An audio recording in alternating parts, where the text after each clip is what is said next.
Jean 1, verset 1.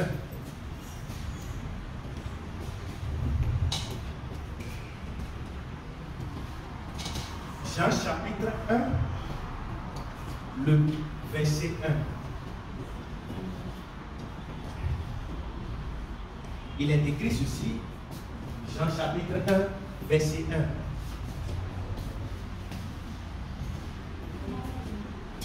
Si quelqu'un est là, la personne nous aide. Au commencement, la parole existait déjà. La parole était avec Dieu et la parole était Dieu. Amen. Au commencement était la parole. Au commencement était quoi? La parole. Et la parole était avec Dieu. Et la parole était Dieu. Amen. La Bible dit, il est écrit au commencement était la parole. Et la parole était avec Dieu. Et la parole était Dieu. Et le dimanche passé, nous avons dit ici que quand la Bible parle de au commencement, cela voudra dire quoi? Cela voudra dire à la fondation du monde. Amen. À la fondation du monde, à la création du monde, ce qui est là, c'est la parole.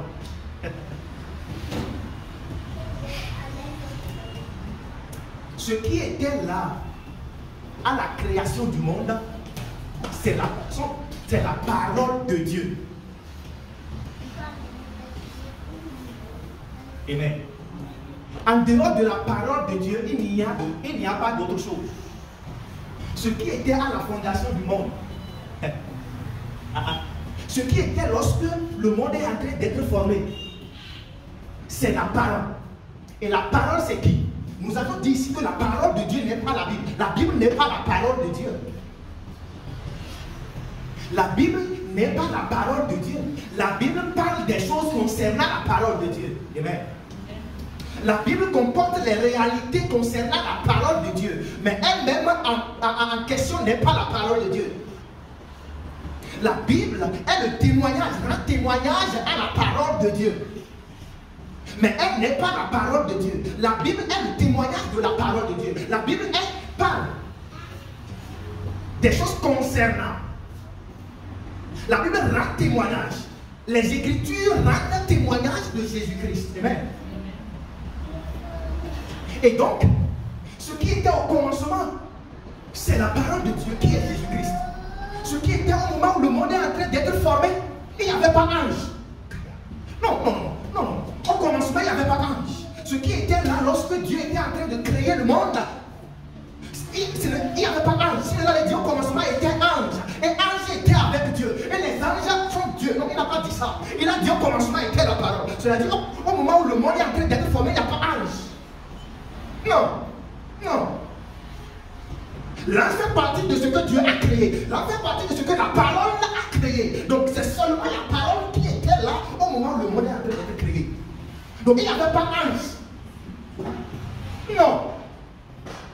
Il n'y avait pas la loi. La loi n'était pas là au commencement.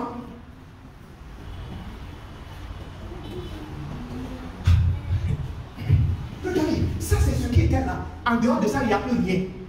Nous sommes en train de voir le ciel. Au commencement était la parole. Et la parole était avec Dieu. Et la parole était Dieu. La parole c'est qui? La parole c'est Jésus-Christ. C'est pourquoi dans le verset 14 il a dit quoi? Et la parole est devenue quoi? Chair. La parole est devenue homme. Et elle a habité parmi nous. Il s'agit de qui? Il s'agit de Jésus-Christ. Donc cela voudra dire quoi? Au commencement qui était là? Jésus. Est-ce qu'il y avait ange? Est-ce qu'il y avait la loi? Est-ce qu'il y avait c'était tout ce qu'on connaît. Est-ce qu'il y avait diable? Donc ce qui était là, le diable n'était pas au commencement. Non. Le diable et ses démons n'étaient pas au commencement lorsque le monde était en train d'être créé. Les anges n'étaient pas là. La seule personne qui était là, c'est Jésus-Christ. C'est la parole de Dieu. Cela voudrait dire quoi? Ce qui était là, c'est la bonté. C'est ce qui est bon qui était là. C'est ce qui est vrai qui était là. C'est ce qui est justice, c'est la justice de Dieu qui était là. C'est la paix de Dieu qui était là. C'est la vie. Ah, verset 2. On avait dit ça. Elle était au commencement avec Dieu. Ok? Et toutes choses ont été faites par elle. Elle, c'est qui?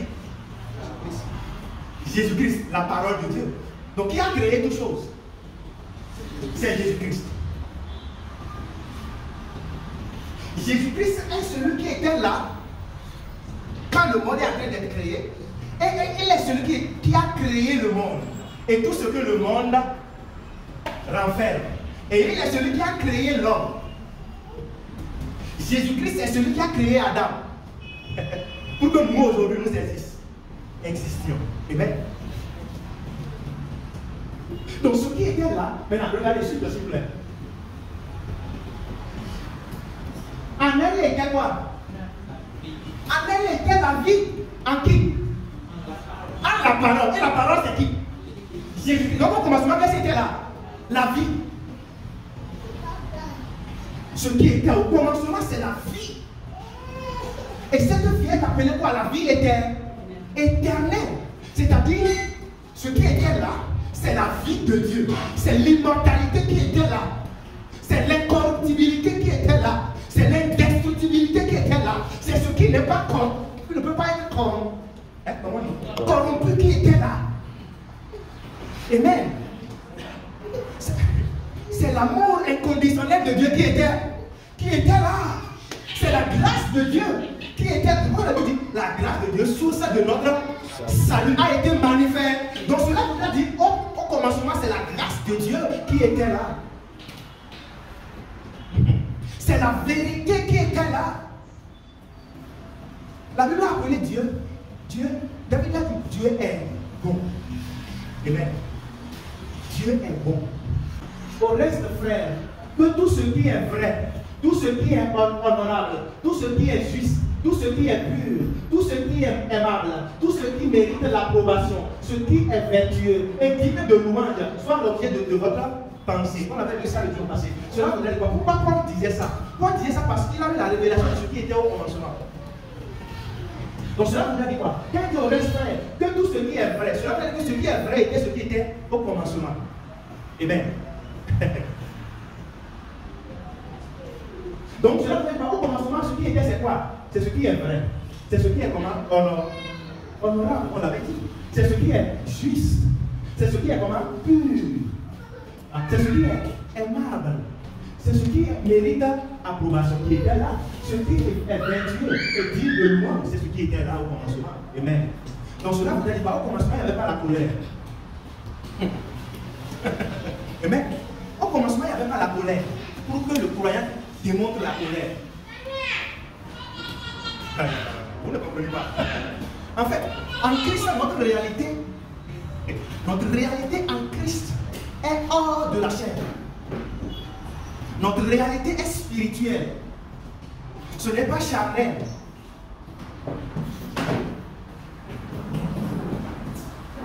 Ce qui était au commencement, il n'y avait pas la mort au commencement. Non, non, non. Ce qui était là, nous venons de voir, c'est la vie éternelle. C'est seul ce qui était là. C'est la vie de Dieu. La vie, le type de vie que Dieu a. Revient dans Jean. C'est ce qui était là. Il n'y avait pas deux choses. Non, non. C'est une seule chose. C'est une seule personne. C'est Jésus-Christ. C'est l'évangile. Ah. C'est l'évangile qui était là. C'est la nature de Dieu qui était là. Est-ce que quelqu'un comprend?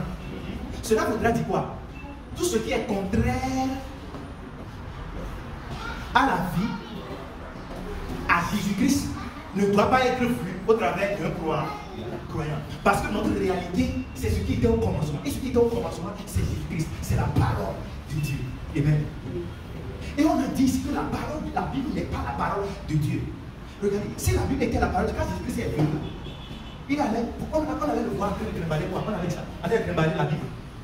Mais lui-même est la parole de Dieu. C'est pourquoi il dit dans Jean 5, verset 39. Jean 5, verset 39.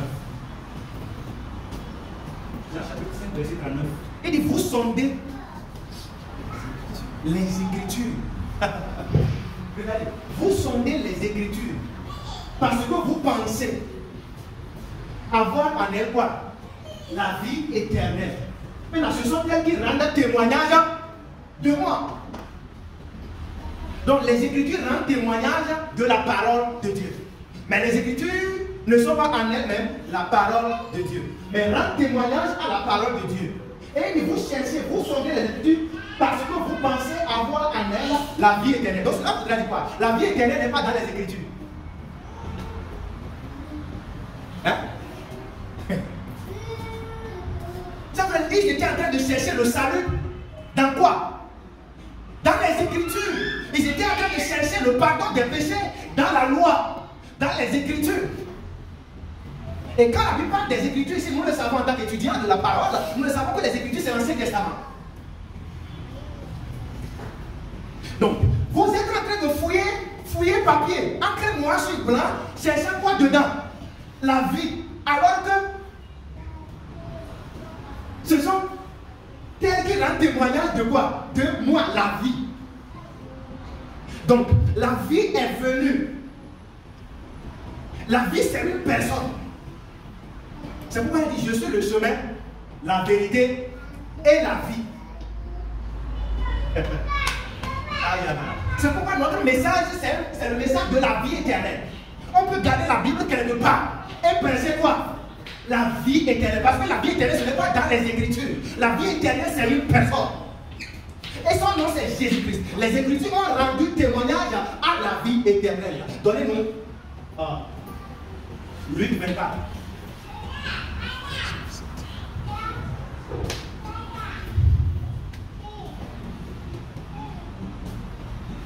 Ok, Luc 24, verset 25.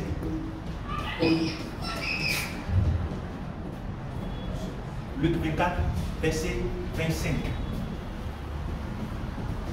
Alors Jésus leur dit, oh, homme sans intelligence, et dont le cœur ayant à croire tout ce qu'ont dit quoi? Les prophètes. Suite.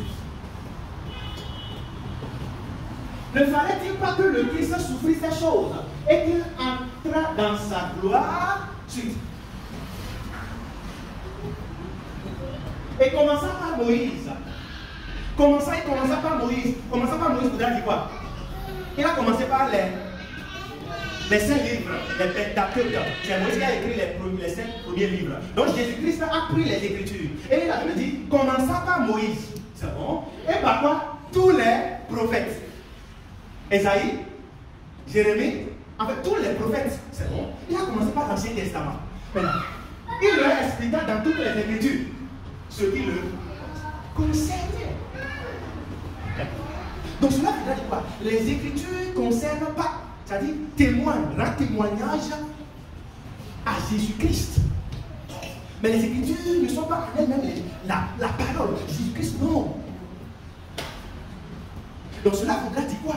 Quand nous allons dans les Écritures, nous cherchons qui? Christ. Amen. Verset 47.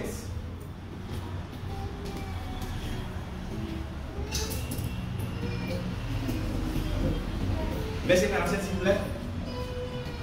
Montez un peu, montez à 47. Alors il leur ouvrit l'esprit afin qu'ils comprissent les Écritures. Allez-y. Ainsi, il leur dit, ainsi il a écrit que le Christ souffrirait et qu'il ressusciterait des morts le 3e jour. Est-ce que tu peux montrer à 44, on va voir?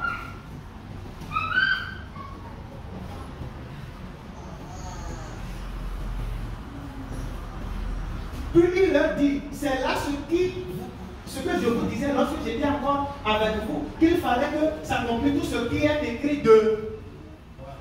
écrit de moi. Dans la loi de Moïse. Quand vous allez la loi, rendez témoignage à qui? À Jésus-Christ. Donc quand nous allons dans la loi, on doit trouver qui? Jésus-Christ. Amen. Donc dans les prophètes et dans les psaumes. dans la loi de Moïse, dans les 5 premiers livres, dans les prophètes et dans les psaumes. C'est-à-dire que tout l'Ancien Testament rendait témoignage à Jésus-Christ. Amen. Donc, cela voudrait dire quoi? Que ce n'était pas la Bible qui était au commencement tel qu'on l'avait dit. Si les gens allaient dire au commencement était la Bible, et la Bible était avec Dieu, et la Bible était Dieu, est-ce que la Bible est Dieu? Non, au commencement était la Bible, et la Bible était avec Dieu, et la Bible était Dieu, et la Bible est devenue homme. Ah? Non, jamais. Jamais. Et on avait dit également ici que on parle de livre de vie. Il n'y a pas aussi un livre de vie. Il n'y a pas un livre appelé livre de vie. Où on est en train d'écrire des noms des gens. Regardez, l'auteur qui a dit livre de vie là, utilisait symbole. C'est bon? C'est symbole. Livre de vie là, c'est une personne. C'est Jésus-Christ. Amen. Donc quand il n'y a pas, on avait dit en Christ, la place est illimitée. Il n'y a pas quelqu'un qui viendra en Christ, il ne va pas trouver de place. Quand vous sortez, vous prêchez, il n'y a pas possibilité que quelqu'un dise il n'y a plus de place en Christ. C'est pourquoi Paul a compris, il a dit si quelqu'un est en Christ, donc c'est comme Christ est un contenant, Christ est un vase. Donc celui qui disait que le livre de vie était en train de dire que c'est Christ. Donc quiconque rentre en lui trouvera de place. Donc il n'y a pas un livre. Au commencement était livre. Livre était avec Dieu. Et livre était Dieu. Et le livre est devenu homme. Non. Il n'y a aucun livre là-bas.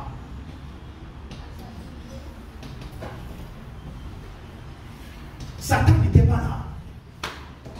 C'était seulement Jésus-Christ. Et bien je vais vous surprendre tout de suite. Donnez-moi Éphésiens 1, verset 4. Éphésiens 1, verset 4.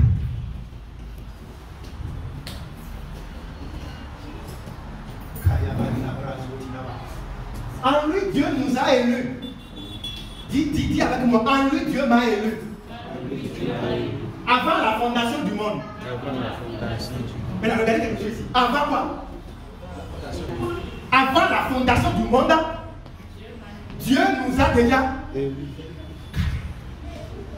Ce n'est pas que c'est maintenant quelqu'un va imposer la main sur ta tête ou bien verser l'huile.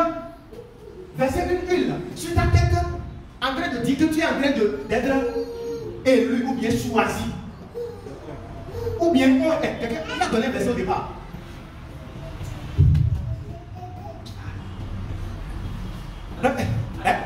Comment Dieu a moins Jésus-Christ du Saint-Esprit?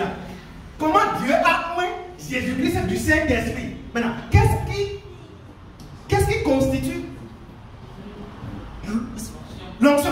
Qu'est-ce qui constitue l'onction? C'est le Saint-Esprit. C'est Jésus-Christ. Ce n'est pas une huile. Non. Ce n'est pas l'eau.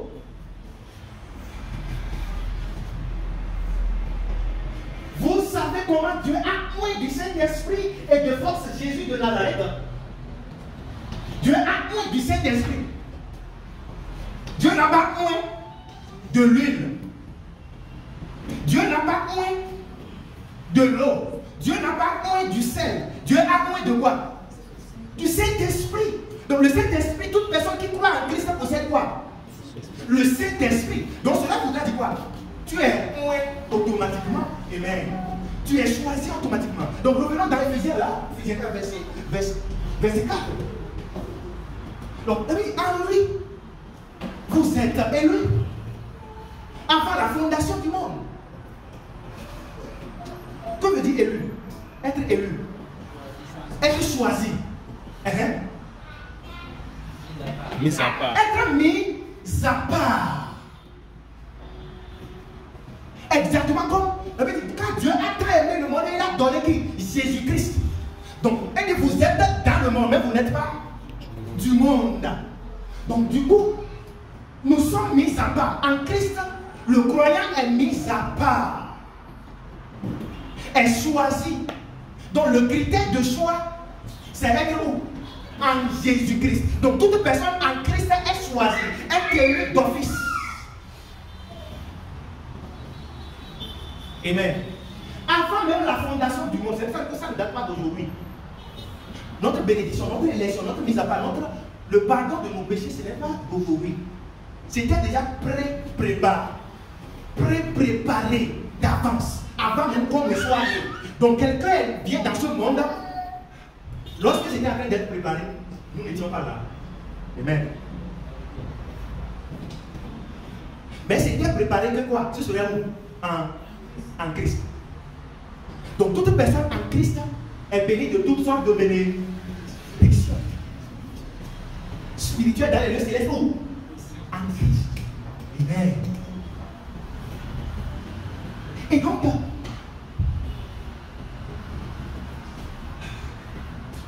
jamais, revenons dans Jacques. Nous allons montrer. Je ne sais pas pourquoi je reviens sur le sujet. C'est très capital. C'est très capital. Pour qu'on sache ce qui est là. Au commencement était la parole. Et nous avons dit au départ, au commencement il n'y avait pas colère. Non, il n'y avait pas colère. Au commencement. Cela voudrait dire quoi? Dieu n'a pas quoi? Les œuvres de la chair en lui-même. Amen. Au commencement il n'y avait pas fornication, non? Il y a fornication? Non. Donc, à tout endroit où on voit ça là, on s'est fait, ah, il y a problème. Il y a problème. Il n'y a pas adultère. Au commencement, il n'y a pas ivrognerie au commencement. Non. Amen.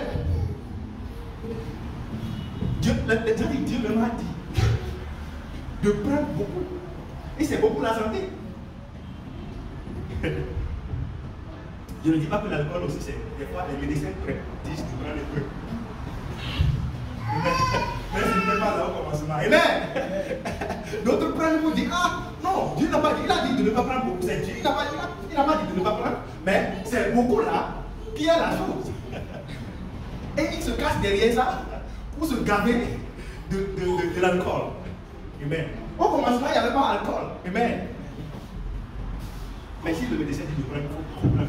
Le corps des yeux de quoi? Je ne suis pas en train d'aller prendre. Amen.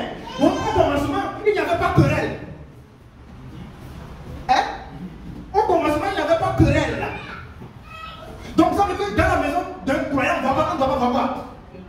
Querelle. Donc quand nous voyons querelle, cela voudrait dire quoi? Cela veut dire que l'ennemi est en train d'attaquer. Il y a un plan qui est en train de vouloir intervenir. Donc qu'est-ce qu'il faut faire? Il faut résister à ça en faisant appel à quoi? Ce qui était au commencement. Amen.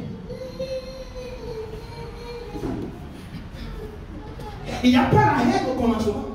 Non. Il n'y avait pas la haine, il n'y a pas colère, il n'y a pas colère, il n'y a rien de négativité au commencement. Au commencement, c'était juste, c'est l'amour inconditionnel de Dieu, c'est la grâce de Dieu, c'est la paix de Dieu. Donc du coup, si quelqu'un est en Christ, on doit voir quoi au travers de lui.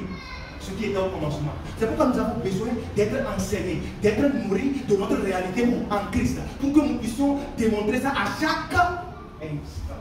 Alléluia.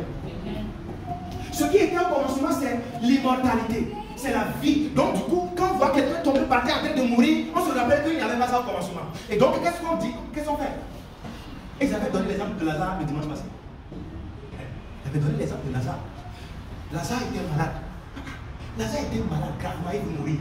Et on a envoyé des gens vers Jésus-Christ. On dit, ah, ton ami est gravement malade, viens. Vous savez, je vous explique. Il est malade. Ah, d'accord. Et il pensait que automatiquement, normalement, quand on vous annonce que tel de votre ami ou tel de votre famille, tel de votre maman, papa ou monsieur est gravement malade, qu'est-ce que vous allez faire d'abord? Là, si vous êtes en train de travailler, vous allez devoir laisser courir. Il est sur le point de mourir. Vous allez courir. Mais Jésus-Christ, quand il a reçu l'information, la Bible dit qu'il a encore fait combien de jours? 3. Sans aller. Vous savez pourquoi? Eh bien, regardez. 3e jour, il est venu. Il est venu avec tout le monde en train de pleurer. Pleurer. Ah, Lazare est mort. Et c'est pour la première fois que Jésus-Christ a fait quoi? A pleuré. Maintenant, on avait dit qu'il a pleuré pas parce que Lazare est mort. Non. Il n'a pas pleuré parce qu'ils ont perdu une âme, mais ils ont perdu quelqu'un. Donc il a pleuré parce qu'il a su que cela ne savait pas que ce n'était pas comme ça au commencement. Ce n'était pas ça qui était là au commencement. Et qu'il est celui qui était au commencement. Donc il a la capacité de le ressusciter. Amen. Aïe. Et ils ont dit, maintenant, ils savent déjà. Donc cela vous a dit quoi? Ils sont en train de voir l'impossibilité. Ils sont en train de voir l'impossibilité. Il est déjà mort, ils savent déjà. Mais nous déclarons que tout ce que nous pensons que c'est déjà fini, retrouve le nom puissant de Jésus. Des fois, quand on commence, on pense que pourquoi ma condition est. Qui te dit que ça ne marche pas? Non. Qui t'a dit que ça ne va pas marcher, que ça ne marche pas? C'est Dieu? Non. Il a dit, vous l'avez dit où? On va lui mettre 100 déjà. Et donc, moi, ça fait 4 jours. Vous l'avez dit, on l'a amené. Et nous avons dit, regardez ça, prière, aide de la grâce. De ce que tu m'as exaucé. Pendant que la personne est où? Dans le tombeau. Quand tu exauces, Lazare sort. Qu'est-ce qui s'est passé au mort de 4 jours? Il est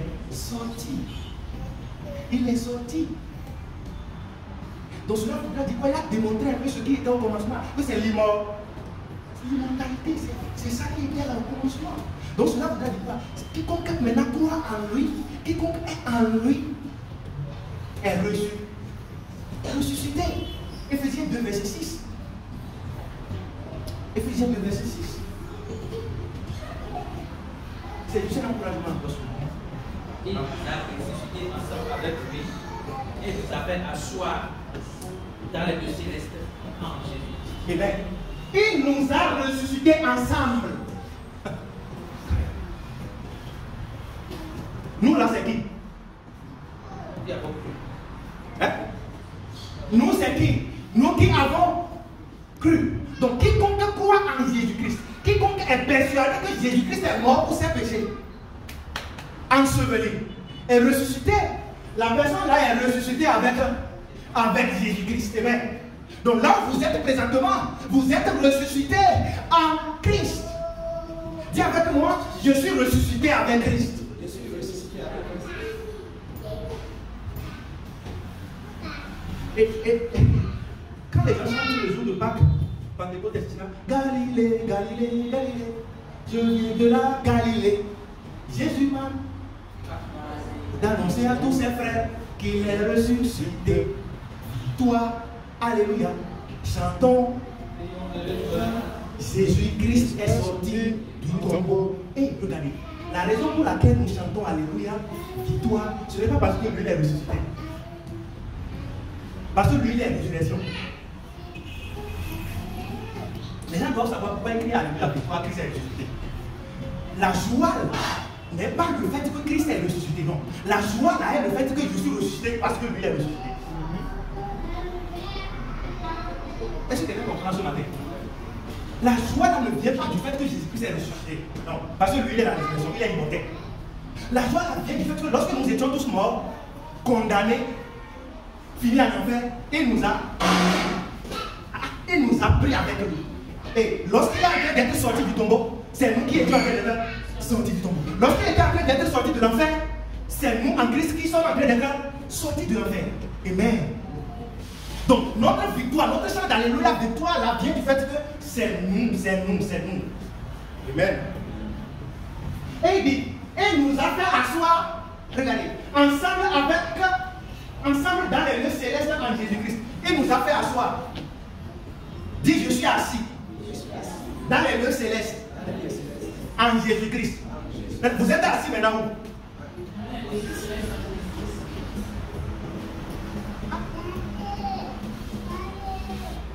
Cela vous dit quoi? Que le chrétien est au ciel. Il est dans deux mondes. Il est à la fois au ciel et à la fois sur la terre. Maintenant, qu'est-ce qu'il veut faire? Il veut imposer ce qui était au commencement sur la terre. Amen.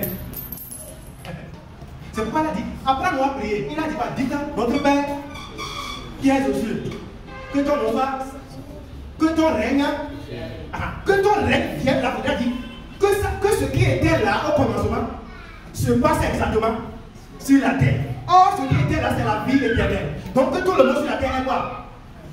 La vie éternelle. Ce qui était là, c'est l'amour inconditionnel de Dieu. Donc, que tous les êtres humains voient quoi? L'amour inconditionnel de Dieu. Ce qui était là, c'est le pardon éternel. Donc, en fait, ce qui était là, que ça soit ici sur la terre. Donc, c'est pourquoi notre prière de chaque jour, c'est que le monde entier soit sauvé et parvienne à la connaissance de ce qui était au commencement. Amen.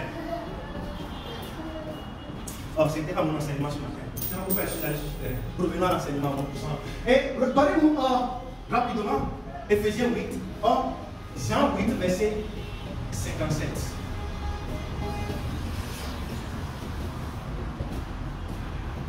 Jean 8, verset 57. Les Juifs lui disent, tu n'as pas encore 50 ans et tu as vu Abraham. Super. Jésus leur dit, en vérité, je vous le dis, avant qu'Abraham fût, je suis.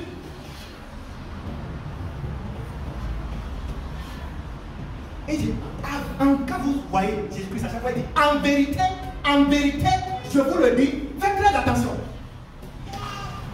Il veut dire une vérité immuable. Il veut dire une vérité absolue.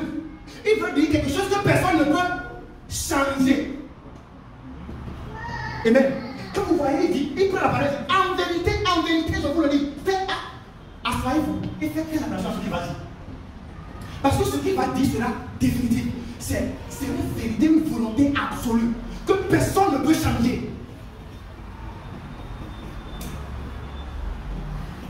Et cela pousse, ce qui va suivre vérité là, il faut accepter ça, il faut comprendre ça. Maintenant, il a dit, ça c'est les pharisiens. Maintenant, si nous montons un peu, vous allez voir qu'ils ont appelé démons, ils ont appelé Jésus. Montons un peu en haut, vous allez voir comment ils ont traité Jésus.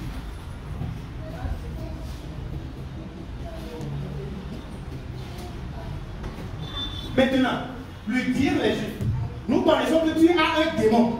Ah? Ils ont vu en Jésus-Christ un démon. Et maintenant, nous connaissons que tu as un démon. Abraham est mort. Les prophètes aussi. Et qui dit, si quelqu'un garde ma parole, il ne verra jamais la mort. Regardez comment ils sont en train de montrer leur ignorance. Vous voyez quelque chose là? Il dit Abraham est mort. Et les prophètes, ils sont tous morts. Et tu dis, si quelqu'un garde ma parole, il ne verra jamais la mort. Quel niveau de mal de voir? C'est pourquoi il y a des prophètes qui sont morts. Les gens qui disent qu'un homme est Dieu. Tel prophète est Dieu. Demandez-leur, est-ce que quand il est mort là, est-ce qu'il est ressuscité? La seule personne qui est ressuscitée, c'est Jésus-Christ. Il dit, Abraham est mort. Les prophètes sont morts. Et toi, tu dis, que si quelqu'un garde ta parole, il ne verra jamais la mort. S'il vous plaît. Es-tu plus grand que notre père Abraham? Qu'est-ce qu'il veut avec cela? Ils n'ont pas compris. Ils sont dans un autre monde. Les prophètes aussi sont morts. Qui prétends-tu être? Qui prétends-tu être? Cette question-là, même dans le corps du Christ, les gens ne savent pas qui est Jésus. Les gens du monde ne savent pas, et même quand on vient même dans le corps du Christ, ils ne savent pas qui prétends-tu être?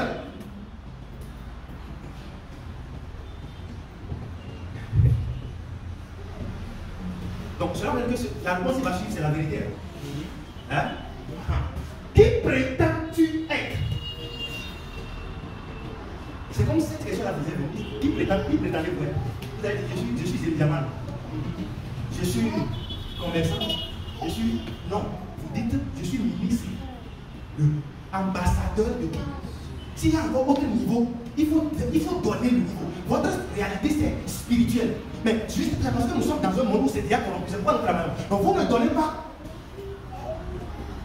Quand on dit, qui, toi là, qui dis-tu que tu es? Tu es qui? Ah, tu ne sais pas? Non. Je suis ministre céleste. Je suis un ministre de Dieu. Ça, ce n'est pas un ministre dans le gouvernement du Bénin. Ministre, ambassadeur du ciel sur la terre. Et il n'y a d'autre titre plus grand que ça. Ambassadeur. En fait, je suis ici sur la terre. Mais, qui prétends-tu être? La suite, s'il vous plaît. Donc, pour nous, Abraham est plus. Reviens.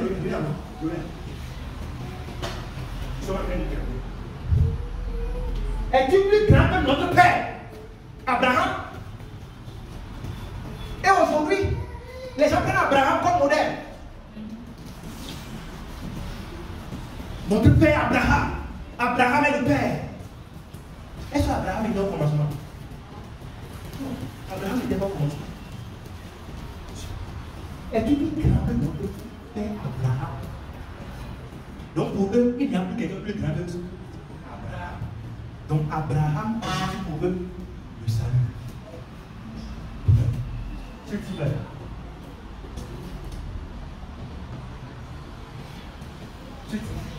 Suite.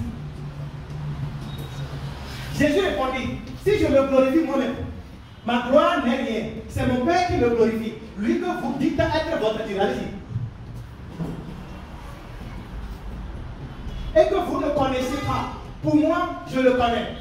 Et si je disais que je ne le connais pas, je serais semblable à vous. Un menteur. Mais je le connais. Et je garde sa parole. Allez-y. Allez, s'il vous plaît.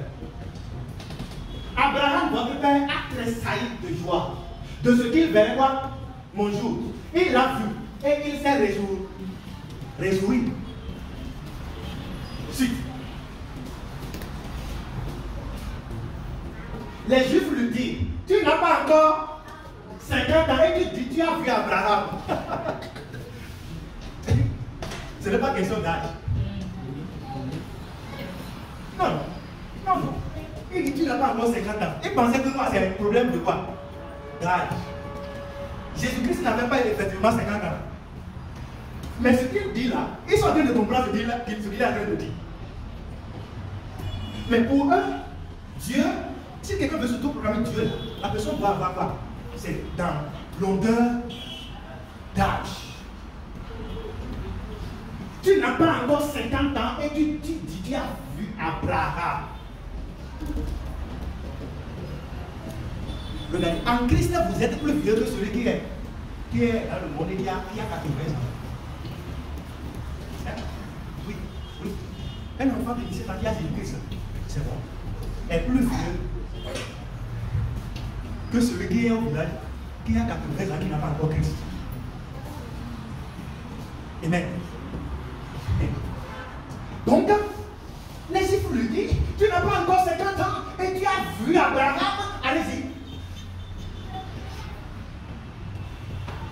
Jésus leur dit, en vérité, je vous le dis. Cette déclaration-là, prenez ça. Ce qu'il veut dire là, c'est absolu. C'est inchangeable. Je vous le dis, avant qu'Abraham fût, je suis. Cela voudrait dire quoi? Il est en train de dire là, qu'il est celui qui a créé, l'homme qui a créé, non pas qui Abraham est venu.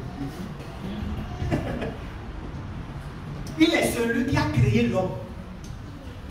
Mais ils sont en train de comprendre. Vous allez voir leur réaction. Comment quelqu'un qui n'a pas encore cette âge-là dit il est plus Abraham. Avant que Abraham fût, je suis. Il n'a pas dit j'étais. Il y a une différence entre j'étais, je serai et je suis. Il n'était pas. Pourquoi dire que son nom est effacé? Ça dit que c'est fini, il a fini. Si c'était avant qu'Abraham c'était, elle te point. Il n'y a plus de possibilité qu'il y a d'autres choses. Il a, il a fini, il n'est plus. N'est-ce pas? Il n'est plus, il ne vit plus. Il n'a pas dit j'étais, avant Rabara, j'étais. Non, il n'a pas dit ça. Il dit je suis. Donc cela vous dit quoi? Je suis ce que je suis. Je suis.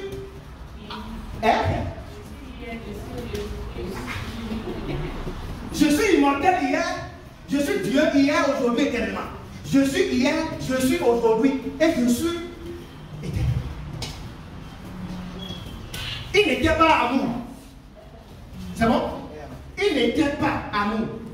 Il est amour, c'est présent. Je suis vraiment. Il n'était pas immortel. Si c'était il était immortel, ça veut dire qu'il n'est plus maintenant. Donc, s'il était Dieu, il n'a pas dit s'il était Dieu, ça veut dire qu'il a stoppé d'être Dieu. Donc c'est pourquoi il aura servi cette réponse. Je suis. Donc je suis. Il y a beaucoup de choses dedans. Mais regardez leur réaction.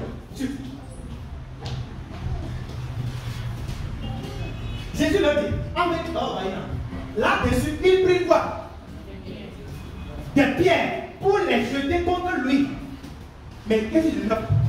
Le gars, Jésus se cacha et il sortit. Il sortit du camp. Maintenant, leur réaction démontre quoi? Cette réaction de prendre pierre et de vouloir lapider Jésus. Ça montre quoi?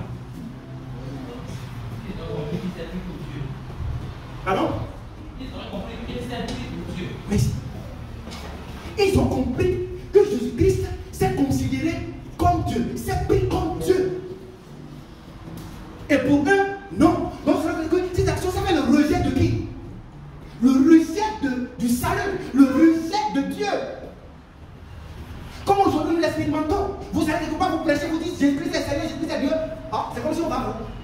Comment un homme peut être Dieu? Mais c'est un verset qui va vous aider lorsque vous allez défendre. Il dit avant qu'Abraham fût Jésus, pour démontrer qu'il est Dieu. Et les gens pris la pierre pour lapider. Ça a été le témoignage des apôtres. Ils ont annoncé que Jésus est Seigneur. Ils ont annoncé que Jésus est Sauveur. Donc également, vous annoncez, vous démontrez que Jésus est Seigneur. Jésus est celui qui était au commencement. Il est celui qui était avant le commencement, au commencement et même à la manifestation sur la terre. Donc avant qu'Abraham fût Jésus, et là-dessus prit les pierres pour les jeter contre lui. Jésus se cacha. Et il sortit. Amen. Alléluia. Il est Seigneur ou il n'est pas Seigneur? Dis Jésus est Seigneur pour moi. Je sais avec certitude, je crois avec assurance que Jésus-Christ est Seigneur, que Jésus-Christ est Sauveur. Si ça vous pouvez vous lever sur vos pieds. J'ai validé Jésus. Et donc nous déclarons que la Seigneurie de Jésus-Christ prend possession des messages. Moi je crois avec assurance que Jésus-Christ, qui était 100% homme sur la terre, est Dieu le Père. Esaïe dit un enfant nous aime. Esaïe combien? 5 verset 9. Aïe aïe aïe aïe aïe aïe. Esaïe 5 verset 9. Dans la grosse carrière.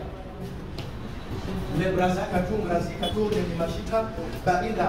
C'est-à-dire confesse ta foi. C'est-à-dire je crois que Jésus est Seigneur. Voici ce qui m'a fait. J'ai categorisé dans ma chaya. Les bras de bras et catou balé na bosi catou brasi catou. Elle est brasi catou balé na machika bayana. Et je vais dans ce débat je crois que Jésus-Christ est Seigneur. La Bible dit un enfant nous est né. Et c'est cadim brasi catou balé na machika. Et la domination repose sur son épaule. Et brasi cadim brasi cata. Il est admirable. Il est conseillé. Aïe, Gadi Brasé Katou Bradera 9-5, les Katou Gadi Brasé Katou Yabadgala. Il est le conseiller, il est Dieu, il est le Père. C'est Katou Brasé Katou. Esaïe 9, verset 5.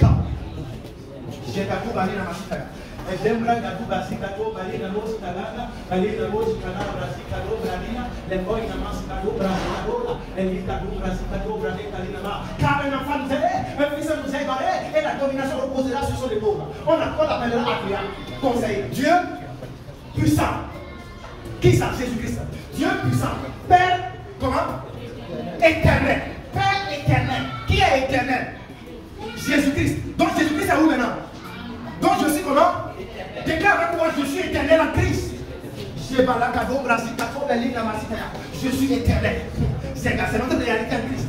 Je suis éternel. Et voilà, prince de la paix. Et donc nous déclarons que ce qui était au commencement, nous savons que ce qui était au commencement, le meurtre n'était pas au commencement. La mort n'était pas au commencement. C'est Kataya. Et donc nous déclarons que tout ce qui constitue de meurtre, tout ce qui n'était pas au commencement, disparaît, est déraciné. Les cadavres, et ce qui était au commencement règne sur la terre.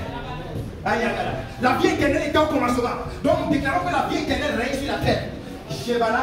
La paix de Dieu règne sur la terre. La vie de Dieu règne sur la terre. La grâce de Dieu règne sur la terre. L'amour de Dieu règne sur la terre. Est-ce que tu es en train de déclarer? Ce qui était au commencement prend possession des messages.